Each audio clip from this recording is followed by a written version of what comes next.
I'm Bill Steele from Cowhorn Vineyard and Garden. Welcome today. This was an abandoned farm when we purchased it in 2002, and nothing had been done for about 18 years. So it took us about 2 years, 2.5 years just to clear the property of weeds, rocks, and a lot of miscellaneous metal parts. My wife and I both were finance people, and we had never been on a tractor before. We're the only certified biodynamic farm in Southern Oregon. I will tell you that the consumer acceptance has been huge. I think the folks really love the idea that there's clean food, clean grapes, biodynamic farming out here. People say, how did you get into biodynamic farming? And biodynamic farming kind of found us. We knew what kind of farming we would do. We were already living an organic, homeopathic lifestyle in Marin, California. So we began looking at biodynamics, and Barb went up to a group of biodynamic farmers in the Willamette, and she called me that night and she said, I found our friends. And she said, these people have our values, they revere the earth, they want to do what's right for their farm, they don't want to inundate it with synthetic chemicals.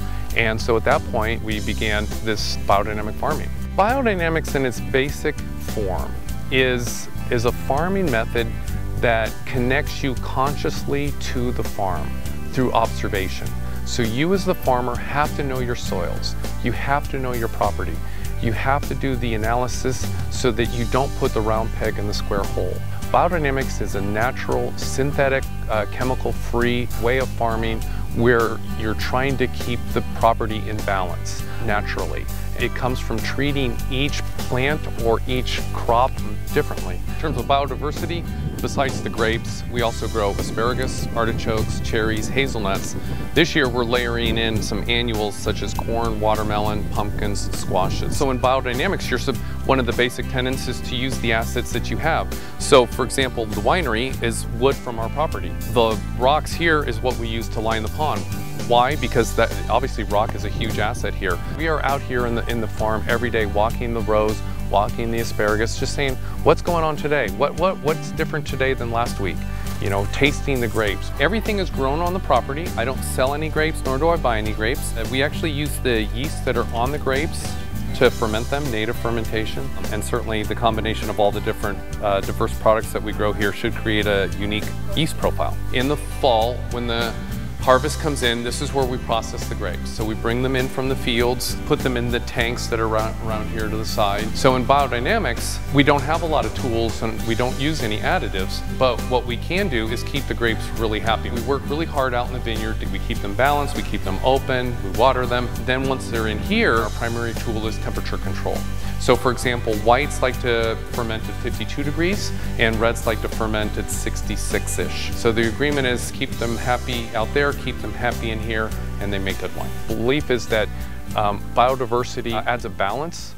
The earth is biodiverse. So you in your backyard or me in my farm is a microcosm of the earth, and we're having biodiversity, and that creates a stronger system. It brings in a lot of beneficial bugs, a lot of beneficial organisms in the soil. This is a classic example of healthy, soil, and through biodynamic methods. I mean, this is just, you reach your hand into it. It's not compacted, it's aerated, but it's not pulverized into a sand, and it smells fresh. We also have perches out there. So one of the things that we have is a little bit of a gopher problem.